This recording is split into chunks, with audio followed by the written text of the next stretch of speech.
Hola, muy buenas tardes. Les saluda con mucho gusto Carolina Peguero. Y también Elian Zidane, gracias por estar aquí con nosotros, conectados con la información que más te importa.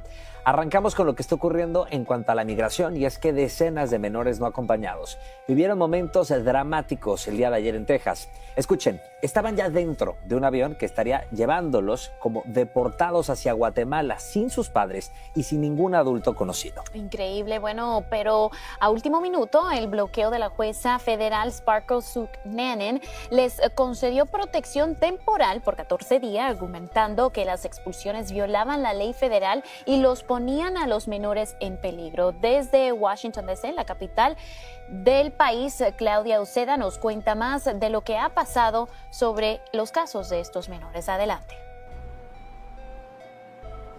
Hola, ¿qué tal? ¿Cómo están? Así es, una jueza aquí en esta Corte Federal frenó la deportación de menores guatemaltecos no acompañados. Déjame contarte qué fue lo que pasó. Esto ocurrió ayer.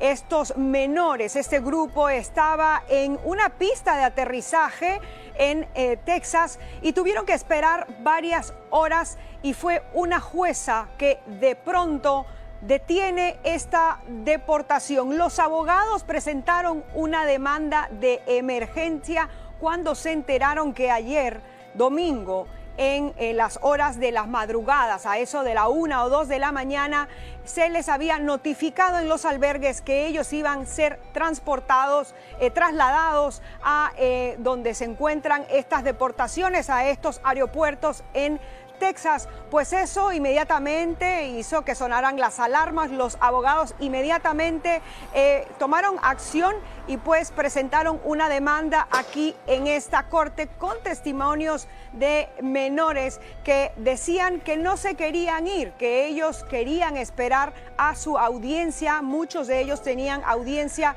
en las próximas semanas. ¿Qué es lo que dice el gobierno de Donald Trump? Pues ha reaccionado, no están muy contentos y está diciendo que la jueza federal está bloqueando los vuelos, lo que ellos llaman, para reunificar a los niños guatemaltecos con sus familias. Ellos están diciendo que esto se trata de una reunificación familiar, pero los abogados dicen que no, que lo que están haciendo, de la manera como lo están haciendo, a las horas que están haciendo de la madrugada y en un fin de semana feriado, lo que estaban haciendo era que ellos querían deportar a estos menores guatemaltecos de una manera rápida, y así pues ponen en riesgo sus derechos, evitan que, por ejemplo, tengan una audiencia, que un juez vea su caso para determinar si en efecto debe de ser deportado o no, y si es seguro que regresen estos menores a Guatemala.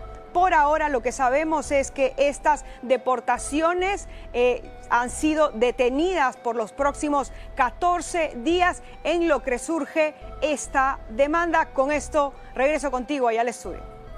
Muchísimas gracias, Claudia, por la información. Bueno, ¿qué significa desde el punto legal en la vida de estos niños ahora con esta situación que se presenta? Nos conectamos ahora con la abogada de inmigración, Isadora Velázquez, para analizar la situación. Así es. Abogada, como siempre, un gran gusto saludarla. Gracias por estar conectada con nosotros. Un placer compartir esta tarde con ustedes. Gracias. Abogada, lo que vimos el día de ayer definitivamente va a sentar un precedente para lo que viene en cuanto a la migración y en cuanto a los menores no acompañados. Creo que inmediatamente se nos vino a la mente ese momento cuando un juez trata de bloquear esos vuelos de deportación a Guantánamo y no lo consigue, pero en este caso, en la pista de aterrizaje y con los menores ya a bordo de los aviones, sí se logró detener su deportación.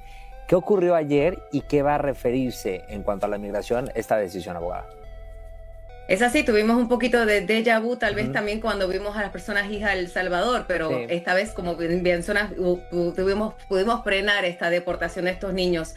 La gran diferencia es qué va a ocurrir ahora en estos 14 días. Y en estos 14 días vamos a tener audiencias para determinar si verdaderamente lo que la jueza escuchó estaba correcto o no. Como bien se mencionó en el reporte, hubo mucha contradicción acerca de si estos niños verdaderamente tenían audiencias pendientes o si ya había un acuerdo como se presentó, si verdaderamente estaban esperando para ser deportados. Y es esa la contradicción. Supuestamente hay un acuerdo con Guatemala, con el presidente. Por eso es que específicamente para Guatemala es que iban estos vuelos de más de 600 niños. Y el acuerdo con el presidente es lo que lleva a esta contradicción. Muchos de estos niños tienen casos pendientes en el debido proceso, mientras que otros ya supuestamente tienen un acuerdo o por lo menos padres esperando, porque hay que recordar que estos niños fueron técnicamente entrada a los Estados Unidos sin ser acompañados, sin tener a alguien que tenga la custodia de ellos. Y por el momento lo que hay que distinguir es los niños que tengan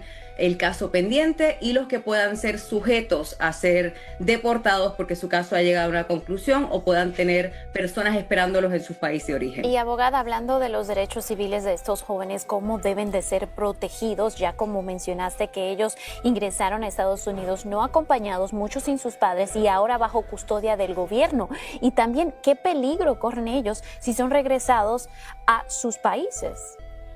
Era ya muy interesante cuando el gobierno estaba buscando esta salida voluntaria para estos niños particularmente, porque hay que recordar que sus edades son de 10 a 17 años. El pedirle una salida voluntaria a ese niño en esa edad tan precaria es muy interesante, más que nada cuando no se sabe qué padre o qué persona podrá estar esperándolo en su país de origen. Es por eso que los detalles en cuanto al acuerdo y el presidente, el entregarlo, y aquí me refiero al presidente de ambos países, tanto de aquí de los Estados Unidos como el presidente de Guatemala, serían ideales para compartir, porque solamente sabemos que hay un acuerdo entre Guatemala y los Estados Unidos para que los niños sean devueltos a sus países, pero los detalles acerca de quién va a tener la custodia, dónde van a ser entregados, esos detalles tan importantes para proteger a estos niños en sí, y obviamente con el detalle tan importante de que entraron solos, no se han entregado. Más allá de que los niños se van a ser devueltos a Guatemala, no tenemos esa información. Por ende, es muy importante destacar las edades y nuevamente que estos niños están solos aquí en los Estados Unidos bajo la custodia del gobierno. Abogada, en cuanto a estos menores, ¿qué nos puede contar al respecto y también cómo se puede entender la decisión de esta jueza? ¿Cuáles fueron los argumentos que tuvo en su poder en ese momento para poder tomar una decisión como tal que, sin lugar a dudas, va a tener una reacción contundente desde el Poder Ejecutivo? La jueza fue muy cuidadosa en mencionar el momento en el que se estaban llevando a cabo estos vuelos. Uno de estos vuelos se había llevado a cabo y fue devuelto.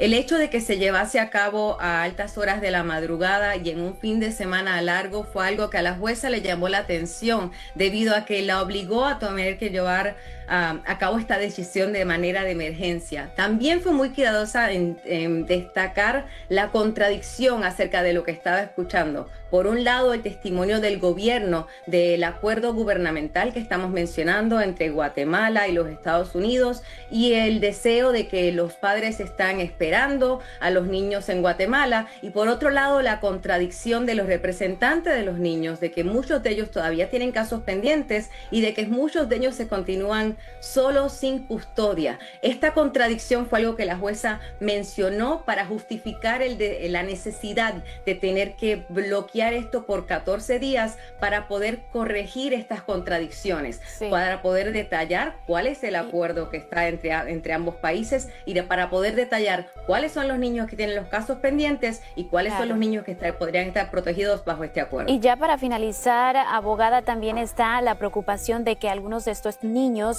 que vamos a decir que tienen 17 años ahora pueden cumplir 18 años en los próximos 14 días. ¿Qué pasarán con ellos? Porque por lo que tengo entendido, muchos están en centro de detención, pero podrían ser trasladados a un centro de detención de adultos. ¿Y qué pasaría con sus casos? Si nos puedes decir brevemente. Muy interesante, porque ese fue el punto principal de respuesta del gobierno guatemalteco, que por eso fue que entraron al acuerdo con los Estados Unidos, porque para estos niños en particular es que querían prevenir que estos niños fuesen deportados o en sí enviados a un centro de adultos acá en los Estados Unidos. Así que para esos niños en particular se asume que serían los primeros en ser procesados y se entiende que esos serían los primeros en tener la salida voluntaria si es que verdaderamente desean regresar a Guatemala serían los primeros a estar en estos vuelos. Veremos cómo se lleva a cabo estas audiencias en los próximos 14 días. Así es, abogada, como siempre, le agradecemos muchísimo la amabilidad de su tiempo y que haya estado conectada con nosotros esta tarde. Siempre un placer. Gracias, abogada. En Chicago, por otra parte, las autoridades ya se están preparando ante lo que va a ser la llegada de la Guardia Nacional a esa ciudad. El alcalde Brandon Johnson firmó una orden ejecutiva en la que se le exige a los efectivos de la Guardia Nacional el cumplimiento de las leyes municipales. Es decir, que el alcalde también advierte que la policía no estará colaborando con las autoridades federales ni con los soldados de la Guardia Nacional.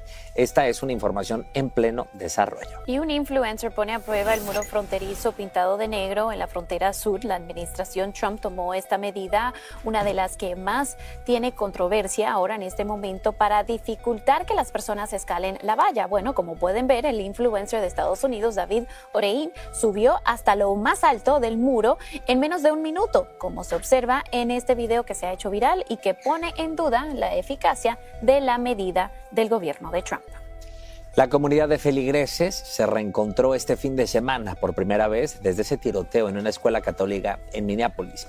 Uno de los sobrevivientes, un niño de solo 10 años, protegido durante un ataque por su mejor amigo, tendría una cirugía de bala en el cuello, mientras el Papa León XIV también envió un mensaje tras este terrible ataque. Angélica González nos tiene más detalles en su siguiente reportaje. Se robó el corazón de millones al contar la historia de cómo su amigo lo salvó de morir durante el tiroteo en la iglesia Anunciación de Minneapolis. My friend Victor saved me though. Mi amigo Víctor me salvó porque se lanzó sobre mí. Le dieron a él. Es muy valiente, decía Weston, un estudiante de 5º grado que con solo 10 años vivió la experiencia más difícil de su vida. Lleno de elogios para su amigo Víctor, Weston relataba cómo lo había ayudado a esquivar la lluvia de balas. Fue justo a mi lado, estaba a 2 asientos de las vidrieras, creo que tenía pólvora en el cuello, contaba sin saber que estuvo más cerca de la muerte de lo que él y todos creían. Lo que Weston describía como pólvora era en realidad un fragmento de bala que los médicos encontraron en su cuello, ubicado peligrosamente cerca de su arteria carótida. Ahora necesita una cirugía. En las últimas horas, los feligreses pudieron volver a la iglesia Anunciación por primera vez desde el ataque. Estamos muy bajo, en un lugar que ni siquiera podríamos imaginar en nuestras peores pesadillas, decía el padre durante la misa que tuvo que hacerse en el auditorio. El santuario permanece cerrado. Todos recuerdan a Harper Moisky, de 10 años, y Fletcher Merkel, de 8, quienes fueron abatidos a tiros mientras rezaban en las bancas. 15 niños y 3 adultos más resultaron heridos. El padre Dennis Aaron era quien justamente oficiaba la misa ese día. Hoy recuerda cómo hizo todo lo posible por salvar a los niños. Es un recuerdo difícil. Mi primer instinto fue correr hacia donde venían las balas. Podría haberme interpuesto entre esas balas y los niños. Eso es lo que quería hacer, dice con la voz quebrada. Es un dolor generalizado que llegó hasta el propio Vaticano. El Papa León, nacido en Chicago, habló sobre la violencia con armas. Estoy rogando a Dios que detenga la pandemia de las armas grandes y pequeñas que infecta nuestro mundo, dijo el sumo pontífice. Angélica González, Univisión. Angélica, gracias por ese informe. Escuchen esto, camisetas vendidas en internet están desatando la indignación en Minnesota. Las prendas muestran el rostro del responsable del tiroteo en una iglesia de Minneapolis, acompañado de la frase Protect Trans Kids. El tirador mató a 2 niños e hirió a 18 personas antes de quitarse la vida. Usuarios en redes sociales rechazaron la venta, calificándola de repugnante y también una apología al crimen. Tenemos detalles del primer informe del gobierno de la presidenta de México, Claudia Sheinbaum. Sigan conectados acá en 24/7.